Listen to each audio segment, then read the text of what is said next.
નમસ્કાર ખેડૂત મિત્રો, શક્તિ ફાર્મિંગ એન્ડ એગ્રીકલ્ચર ચેનલમાં આપનું સ્વાગત છે અને હું છું રાજેશભાઈ. તો ખેડૂત મિત્રો, આજે અમે બતાવશું કે જીરું ઉપાડી રહ્યા છીએ અમે અને જીરુંના પાથરા ગોળ બનાવવાના ફાયદા. જેમ કે ગોળ પાથરો બનાવવાથી આપણે શું ફાયદો રહે અને કઈ રીતનો ગોળ પાથરો બને એ આજના વિડીયોમાં બતાવશું. અને વિડીયો થોડોક નાનો રહેશે તો પૂરેપૂરો જોઈ લેજો, જેનાથી તમને પણ માહિતી મળી જાય. અને એક મિત્રની એવી કોમેન્ટ હતી કે તમે ગોળ પાથરા બનાવો, એ કેમ બનાવો એનો વિડીયો બનાવજો. તો એના માટે એની ફરમાઈશ ધ્યાનમાં લઈ અને વિડીયો બનાવી રહ્યા છીએ અને ગોળ પાથરાનું મહત્ત્વ અને ગોળ પાથરાના ફાયદા એ પણ તમને જણાવશું. તો મિત્રો, આજે જીરું અમે ઉપાડ્યું છે. આજે જીરુંના છોડ છે. આ છોડની અંદર જે આ દાંડલા છે આની અંદર થોડો ઘણો ભેજ હોય. જેમ કે આની અંદર જે દાંડલાની અંદર જે કાંઈ પોષણ રહેલું હોય દાણા સુધી પહોંચે અને દાણામાં જે કાંઈ દાણો નોર્મલ સેજ કાસા જેવો હોય અને દાણાની અંદર સેજ પાણીનો ભાગ હોય, એટલે કે પાણીની જગ્યાએ દાણાની અંદર મીંજ ન ભરાણ હોય, દાણો થોડોક પોલો હોય. દાણો પોલો હોય એટલે એમનેમ જો દાણો સુકાઈ જાય તડકામાં તો એ દાણો પોલો રહી જાય, દાણાની અંદર જગ્યા રહી જાય, મીંજ પૂરું ભરાય નહીં. એટલે થોડોક જીરાનો દાણાનો વજન ઓછો થતો હોય છે. તો દાણાનું વજન પણ જળવાઈ રહે એના માટે જ્યાં દાંડલા છે એની અંદર જે કાંઈ પોષણ તત્વ જે ભર્યા હોય એ દાણા સુધી કુદરતી રીતે પ્રક્રિયા થઈ અને દાણા સુધી પહોંચી જાય. અને દાણાની અંદર જેમ પાણીનો ભેજ સુકાતો જાય એમ દાણાની અંદર આ દાંડલાની અંદર જે તત્વ રહેલા હોય એ દાણા સુધી પહોંચી અને મીંજની અંદર મીંજ ભરાઈ જાય. એટલે કે જીરાનું વજન પણ સારું એવું મળે. અને આ જે છોડ છે આમની માને તડકામાં સુકાવા દઈ તો આ દાંડલાની અંદર જે કાંઈ ભેજ હોય તત્વ હોય એ નેન્યા એમનું ફૂંકાઈ જાય, દાણા સુધી પહોંચે નહીં. તો ગોળ પાથરા બનાવવાથી આવી રીતનો છોડ અને બધા જ દાંડલા છોડની અંદર આવી રીતના થળિયા અંદર રહી જાય. આમ આ થળિયા ભેગા કરી દેવાના બધાય વચ્ચે. જે હું તમને પાથરો કરીને બતાવું, આવી રીતના છોડના થળિયાના બધાય મૂળિયા અંદર રહી જાય આવી રીતના. એટલે કે મૂળ પણ ઢકાઈ ગયા. હવે જે આ દાંડલા છે આ પણ ઢકાઈ જશે. એટલે કે અંદરને અંદર છોડના મૂળ દાંડલા બધું જ આની અંદર પેક થઈ જશે. એટલે છોડના દાંડલાને તડકો નહીં લાગે, હવા નહીં લાગે. એટલે છોડના દાંડલાની અંદર જે કાંઈ ભેજ તત્વ કે જે કાંઈ હોય એનું બાષ્પીભવન આ પાથરાની અંદર થાય.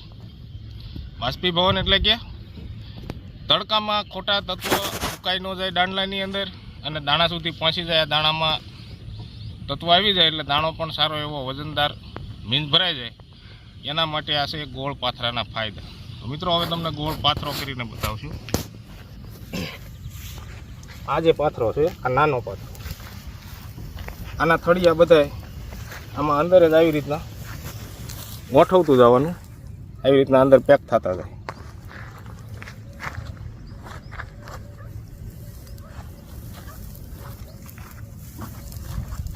આવી રીતના અંદર જ બધા પેક કરતું જવાનું અને ભી મારતું જવાનું. આવી રીતના અંદર ગોઠવાઈ જાય એટલે જુદા પણ નહીં પડે પવન આવવાથી.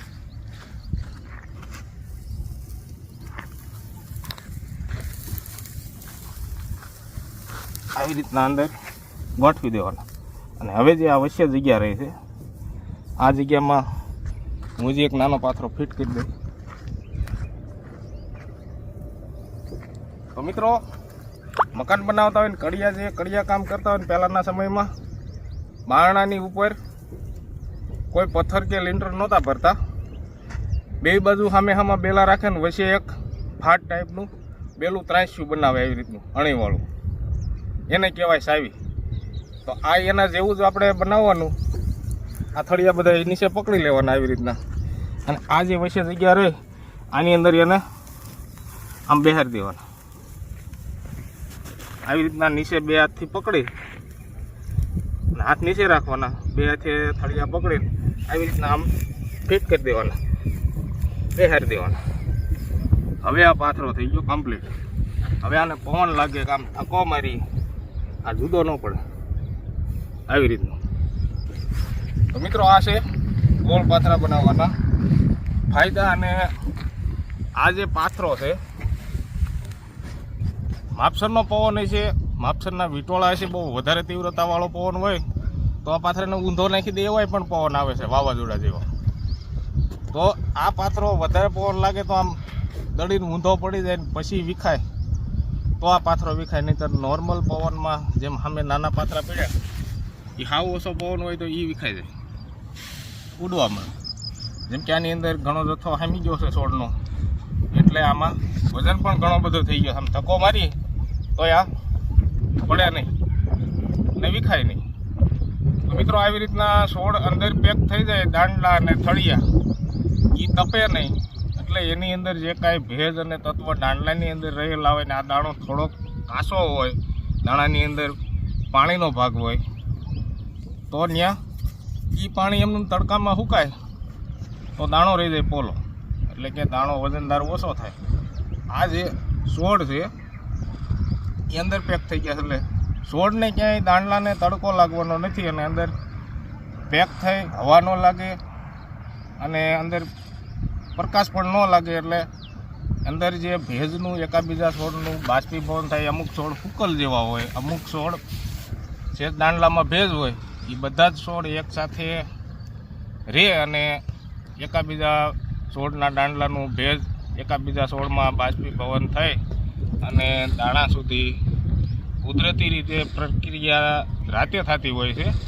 આ છોડની અંદર જે દાંડલામાં ભેજ હોય અને ઉપર તડકો જ્યારે ન હોય અને રાત્રિનો સમય હોય ત્યારે એ દાંડલાની અંદર રહેલા તત્વ કુદરતી પ્રક્રિયા થઈ અને આ દાણાની અંદર મીંજ ભરાઈ જતું હોય છે. દાણામાં જે કાંઈ ભેજ હોય એ દિવસે ફૂંકાઈ જાય, પછી આ દાંડલાની અંદર જે કાંઈ તત્વને ભેજ રહેલા હોય એ દાણા સુધી પહોંચી જાય અને દાણો પણ સારો એવો પાકનો અને મીંજ કમ્પ્લીટ ભરાઈ જાય.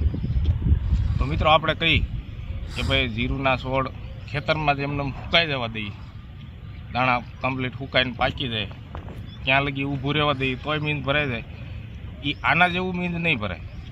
કારણ કે ખેતરની અંદર જે છોડ ઊભા છે એ છોડમાં થોડી ઘણી જગ્યા થોડો ઘણો પવન લાગે, થોડી ઘણી હવા લાગે અને પ્રકાશ લાગે, એટલે એમાં પણ જલ્દી ભેજ સુકાઈ જાય દાંડલાની અંદર. અને થોડુંક જો ઉપાડવાનું જીરું ઉપાડવાનું મોડું કરી તો છોડ વધારે સુકાઈ જાય અને ઉપર દાણા સુધી ભેજ ને તત્વ ન પગે, એટલે દાણો તડકામાં તો સામું નાનો થઈ જાય.